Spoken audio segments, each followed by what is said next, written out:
समाजाला एसटी प्रवर्गातून आरक्षणाची अंमलबजावणी व्हावी यासाठी गेल्या 40-50 वर्षापासून धनगर समाजाचा संघर्ष आहे आणि धनगर समाजाचे नेते दीपक भाऊ बोराडे गेल्या 16 तारखेपासून आज 8 दिवस झाले मुंबई येथील आझाद मैदानावर आमरण उपोषण करत आहेत। तसं पाहायला गेलं तर प्रशासनानं कुठल्याही समित्या न नेमता चर्चागाठी न करता सरकारनं त्यांची तब्येत आज खालावलेली आहे। त्यामुळं कायदा व सुव्यवस्थेचा प्रश्न निर्माण होण्या अगोदर आणि समाज बांधव धनगर जास्त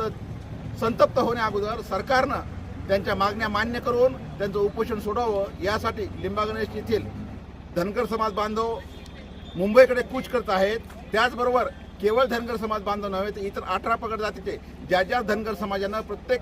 समाजाला पाठिंबा दिला ते सर्व बांधव या ठिकाणी त्यांना पाठिंबा देण्यासाठी आलेले आहेत आणि मराठा समाज म्हणून मराठा आरक्षण योद्धा म्हणून आमची अशी मागणी जी आहे की धनगर समाजाचं आरक्षण जे आहे